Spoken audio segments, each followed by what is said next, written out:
समस्त सुधी जनों को सादर नमन। व्याकरण तथा साहित्य शास्त्र के प्रकांड पंडित सुकवि दिल्ली वासी डॉक्टर परमानंद झा ने 2 दिन पहले सूचित किया कि रामजी ठाकुर नहीं रहे। रामजी ठाकुर संस्कृत जगत की, हमारे समय की एक विभूति हैं।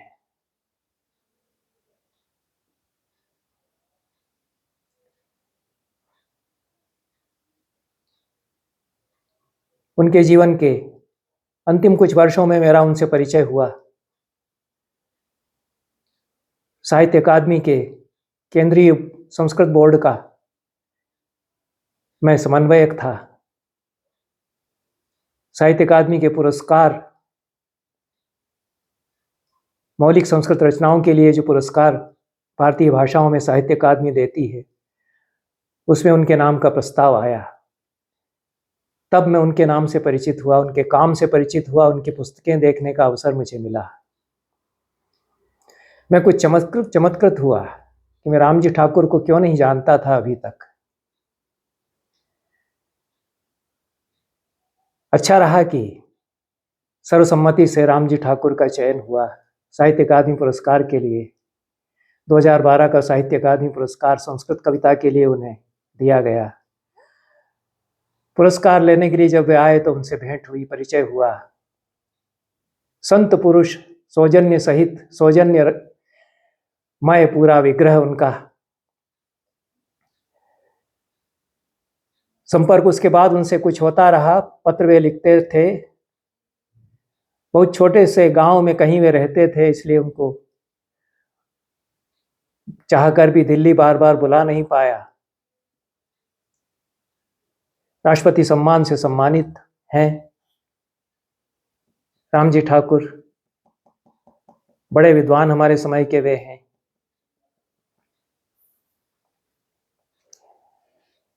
पैतृक गांव में वे रहते रहे। जीवन के अंतिम वर्षों में मणिगाछी प्रखंड की उजान पंचायत के धर्मपुर में 91 वर्ष की आयु में वे हमें छोड़कर चले गए। मौन साधक रहे हैं रामजी ठाकुर। सरस्वती के आराधक वे रहे हैं। 1935 में मई के महीने में उनका जन्म हुआ। मधुबनी जिला के नरुआर गांव में अपने मातामह लक्ष्मीकांत झा से उन्होंने संस्कृत की प्रारंभिक शिक्षा प्राप्त की। रहीमपुर में स्थित अवध बिहारी संस्कृत महाविद्यालय से आचार्य की डिग्री प्राप्त की। मिथिला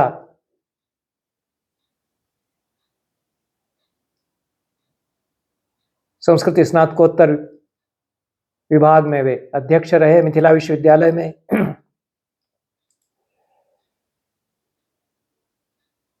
मिथिला विश्वविद्यालय से ही उन्होंने पीएचडी की उपाधि प्राप्त की।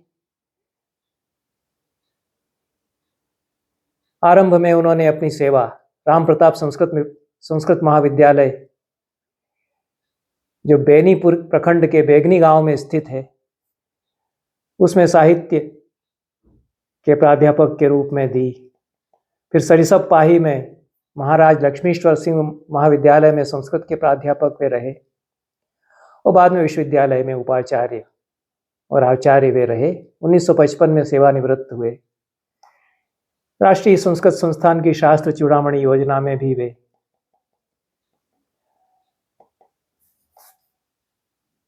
गुरु के रूप में कार्य करते रहे। संस्कृत में उनके अनेक काव्य हैं। पद्य रचनाएं उन्होंने अधिक की हैं। बाणेश्वरी चरित्र, वैदेही पदांकम, राधा विरहम, प्रेम रहस्यम, गोविंद चरितामृतम उनके काव्य हैं। और अमृत मंथनम उनका महाकाव्य और आर्या विलासा उनका आर्याओं का संग्रह है।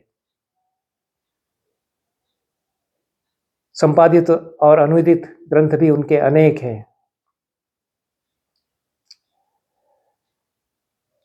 प्रबंध त्रयी पर उनको साहित्य अकादमी का पुरस्कार मिला था और 2018 में राष्ट्रपति सम्मान से उन्हें विभूषित किया गया। आर्याविलासा 2019 में, आर्याविलासा 2009 में रामजी ठाकुर की यह पुस्तक छपी थी। 346 आर्याएं इसमें हैं। अंतर्मुखी प्रकृति के कवि हैं। उक्ति का वैशिष्ट्य उनकी कविता में है। कवि सरस्वती के प्रति समर्पित है और निरीह भाव से साहित्य साधना कर रहा है। निरीहता और उदात्त भाव दोनों एक साथ व्यक्त होते हैं रामजी ठाकुर की कविता में, इसलिए कुछ अनूठी अभिव्यक्ति उनकी होती है। मामपि पश्य मुरारे क्षिप्तं पादाहतं च मार्गेऽस्मिन् मर्दितमपि प्रसूनं पवन सुयोगात् कदापि गच्छेत् त्वाम्। यह ऊंचाई है कविता की। कवि अपने अदनेपन को भी समझता है, लेकिन फिर भी कितनी ऊंचाई पर जा सकता हूं यह भी समझता है। कालिदास कहते हैं कि मंदः कवि यश प्रार्थी गमिष्याम्युपहास्यताम्। मंद रहते हुए कवि यश का प्रार्थी होते हुए तो उपहासास्पद बनूंगा, इसलिए पूर्व कवियों के द्वारा वाणी का जो द्वार बना दिया गया उससे चला जाऊंगा आगे। एक धागे की तरह मैं परंपरा के सारे मणियों में अपने आप को पिरो दूंगा। और इस आत्मविश्वास को भी वे अर्जित करते हैं अपने समय में, अपने अदने और बोने होने के बोध के साथ। अपनी साहित्य साधना में कितनी ऊंचाई पर हम जा सकते हैं इसका भी बोध। इसलिए कहते हैं मामपि पश्य मुरारे क्षिप्तं पादाहतं च मार्गेऽस्मिन् मर्दितमपि प्रसूनं पवन सुयोगात् कदापि गच्छेत् त्वाम्। मुरारी देखो मुझे भी फेंक दिया गया, पांव से कुचल दिया गया इस पथ पर। मसला हुआ कुसुम भी पवन का सुयोग पाकर कभी पहुंच सकता है पास तुम्हारे।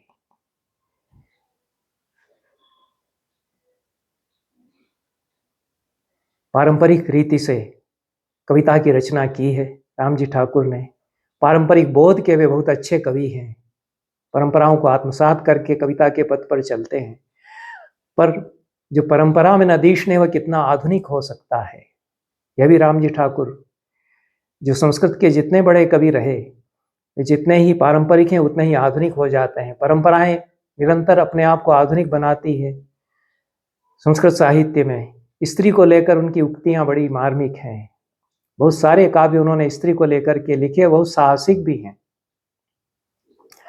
आधुनिक नारी का वे स्तवन करते हैं और उसकी मनस्विता की स्फूर्त गाथा अपनी आर्याओं में गूंथते हैं।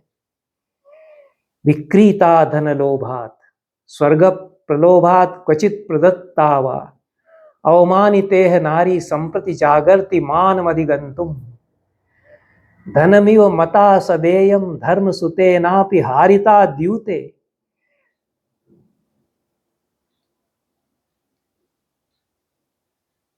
पशुरिव हता कदाचित मुनिना पेशा मानवी क्रूरम। अधुना प्रबोधमाप्ता पश्यत्यात्मानमाहतां नितराम। लब्धुम निजाधिकारम यतमानेयम न रुध्यताम पंथा कल्पलतेव सदेयम।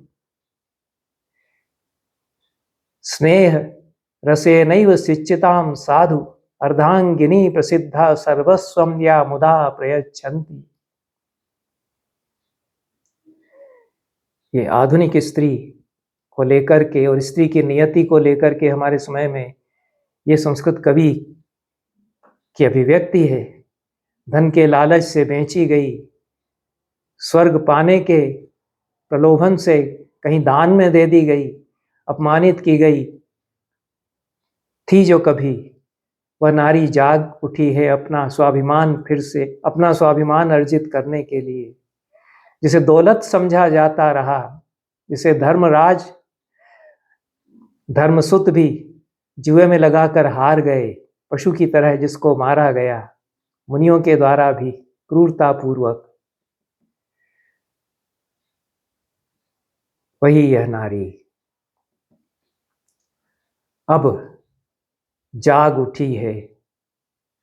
देख रही है कि किस तरह से उसे पीड़ित किया जा रहा है और अपने अधिकार को पाने के लिए आगे आ गई है। इसका रास्ता मत रोको। कल्पलता की तरह सदा इसे सींचते रहो स्नेह रस से, यही उचित होगा, ऐसा कहते हैं। जगन्नाथ पाठक की अनेक आर्याओं की स्मृति आती है। अंतर्मर्म को उघाड़ते हैं राम जी ठाकुर अपनी कविताओं में। मन की उधेड़ बुन को भी बुनते हैं, युग की अंतर्ध्वनियों को सुनते हैं। दृष्टि उनकी आगे देखती है, परंपराओं को साथ लेकर आगे जाते हैं। केवल मनु और मुनियों ने जो कहा उसी तक मनुष्य सीमित न रहे, स्वयं भी मनन करे तभी तो मनुष्य होगा।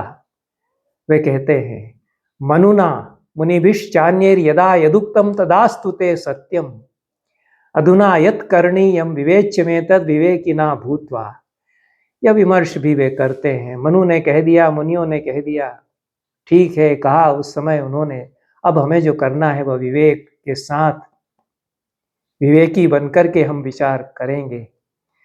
निर्व्याज मानवता, अकलुष भोलापन और निर्भीक स्पष्टोक्ति बहुत संवेदनशील मानस के साथ राम जी ठाकुर की कविता में व्यक्त होती हैं। युगबोध को वे कविता में उतारते हैं। राजनीति पर भी उनकी कविताएं हैं, आर्याएं हैं। बहुत तीखी भी हो गई हैं। जो कवि इतना भोला है, उस सरस्वती का उपासक है, रास्ते पर फेंके गए फूल से अपनी उपमा देता है जो कि रौंदा गया है, और वही फूल देवता तक अपनी सुगंध पहुंचाएगा, यह भी विश्वास व्यक्त करता है। वह मन की कचोट और तलखी दोनों व्यक्त करता है जब आज की राजनीति पर लिखता है, वित्त बलार्जित विजयो लुंठन पटुताम दधच्च निशंकम, सदसि सखे नैतिकताम व्याचक क्षाणो निगद्यते नेता। वित्त के बल से जीत लिया चुनाव, लूटने में पटुता प्रकट की, निशंक होकर के खूब लूटा। और नैतिकता की व्याख्या करता है, सभाओं में नेता वह कहलाता है। कई तरह की रचनाएं राम जी ठाकुर ने लिखी, अलग अलग तरह की रचनाएं उन्होंने की। प्रेम रहस्यम का भी उन्होंने लिखा, 50 छंद इसमें है, शार्दुल विक्रीडित में खंड काव्य यह है, लेकिन एकदम अलग तरह की विषय वस्तु पर। ये जो मुक्तक काव्य की परंपरा है उसको आर्या विलासा में उन्होंने गूंथा है, और हमारे समय में आर्या, अच्छी आर्या लिखने वालों में राम जी ठाकुर की गिनती होनी चाहिए। कलकत्ता में, बंगाल में रामनाथ रहे, रामनाथ तर्कालंकार, उन्होंने अद्भुत आर्याएं लिखी। उस परंपरा में रामकरण शर्मा और जगन्नाथ पाठक ने आर्याएं लिखी। आर्या छंद को हमारे समय में कितना सामयिक बनाया जा सकता है, कितना प्रासंगिक बनाया जा सकता है, यह इन कवियों ने प्रमाणित किया अपने कर्तृत्व से। पंडित बच्चूलाल अवस्थी ने भी सुंदर आर्याएं लिखी। उसके बाद राम जी ठाकुर बड़े आर्या के कवि हैं। आर्या कवि कहलाने के हकदार कम कवि इस तरह से हो पाते हैं, उन इन्हें गिने कवियों में से वे हैं। लेकिन प्रेम रहस्यम जो उन्होंने लिखा है वह पेड़ और मनुष्य के अंतरंग संबंधों का अत्यंत कोमल भावनात्मक चित्रण है। ऐसा कम संस्कृत काव्यों में मिलता है। पेड़ हमारे कितने निकट हैं। विनोद कुमार शुक्ल की कविताओं में यह आता है।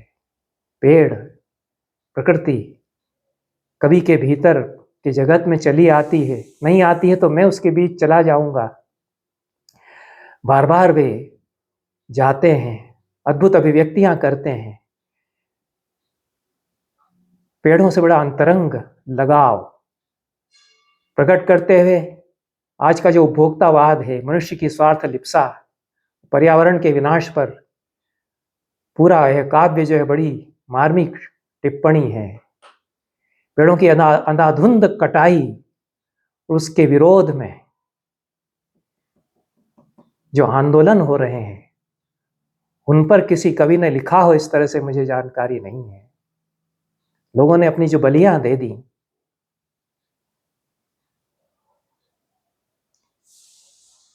राजस्थान के जो ब्राह्मण हैं उनसे लगा करके हिमाचल प्रदेश में जो कार्यकर्ता हैं, कितने मिट गए पेड़ों को बचाने के लिए, क्या क्या नहीं किया। स्वार्थवश आदमी ने जंगलों के साथ, हिमालय के साथ। इस पर रामजी ठाकुर ने जो लिखा, पारंपरिक बोध के साथ उनके अनेक काव्य हैं। वैदेही पदांकम है, बाणेश्वरी चरितामृतम है, 2004 में छपा था। वैदेही पदांकम 1998 में छपा। मातृस्तन्यम, वात्सल्य रस से भरपूर कविता उनकी है। गीत माधुरी 2009 में उनकी छपी। कितनी विधाओं में उन्होंने रचना की है और लंबी उनकी रचना यात्रा है, लगभग 3 दशकों की। गोविंद चरितामृतम उनका अलग तरह का काव्य है, चरित काव्य है, जीवनी भी है, महाकाव्य भी है। 10 सर्गों का यह महाकाव्य है। 16वीं शताब्दी के मिथिला के प्रसिद्ध पंडित, कवि और टीकाकार गोविंद ठक्कुर का जीवन चरित यह है। रामजी ठाकुर यह न लिखते तो हम केवल काव्य प्रकाश के टीकाकार गोविंद ठक्कुर हैं इतना ही जान रहे होते, लेकिन गोविंद ठक्कुर की पूरी जीवन यात्रा को उन्होंने जिस प्रकार से इसमें चित्रित किया है और बड़ा महाकाव्य रच डाला है उन्होंने। कम कवियों ने, जो हमारे से पहले हुई सारस्वत विभूतियां हैं, बड़े टीकाकार, बड़े पंडित और बड़े कवि, उन पर इस तरह से लिखा है। शारदा की स्तुति इन्होंने बहुत सुंदर की है 2य सर्ग में, और पूरी जो शास्त्र चर्चाएं गोविंद ठक्कुर के समय होती थी उनका चित्रण है। और रसिकता जो है कवि की और अपने चरित नायक की, दोनों का उज्जवल निदर्शन इस काव्य से हम प्राप्त करते हैं। अंतिम जो रचना मुझे प्राप्त हुई रामजी ठाकुर की, उसके बाद उन्होंने कुछ लिखा हो तो मुझे जानकारी नहीं है। उसके बाद उनसे कोई संपर्क भी शिथिल हो गया, हुआ नहीं, पर अपनी पुस्तकें वे मुझे भेजते रहे। पर्यायबंध चरितम 2014 में जो उनका छपा है वह मुझे प्राप्त हुआ था। 9 सर्गों का यह काव्य है, यह भी एकदम अलग तरह का काव्य है। अब रामजी ठाकुर की जो प्रतिभा है वो कुछ नया रचती है, नवोन्मेष उसमें है, और परंपरा के बोध के साथ कुछ नवीन वे करते हैं। पर्यायबंध की विधा का तो आचार्यों ने रक्षण किया है, पर पर्यायबंधों में कोई पूरा लंबा काव्य लिख देगा 9 सर्गों का, आर्य और अनुष्टुप छंदों में, यह रामजी ठाकुर करते हैं। वे काव्य शास्त्र और शास्त्र काव्य दोनों का समागम इसमें करते हैं। यह शास्त्र भी उन्होंने लिख दिया है पर्यायबंध के लक्षण उदाहरण देते हुए, और कविता भी उसमें रची है। अनेक आचार्यों के मत उद्धृत किए हैं। महाकाव्य, लघुकाव्य, खंडकाव्य आदि के लक्षणों पर विचार करते हुए पर्यायबंध का स्वरूप वे प्रदर्शित करते हैं और अपना निदर्शन उसका सोपज्ञ रचनाओं के द्वारा वे प्रस्तुत करते हैं। ऋतु संहार उनकी दृष्टि में पर्यायबंध काव्य है। पर्यायबंध के लक्षण प्राचीन आचार्यों ने जो दिए हैं। रामजी ठाकुर स्मरणीय कवि हैं और उनका स्मरण एक कवि के रूप में, परंपरा के व्याख्याकार के रूप में और आधुनिक भावबोध से समन्वित संस्कृत के एक मनीषी रचनाकार के रूप में किया जाता रहेगा। नमस्कार, धन्यवाद।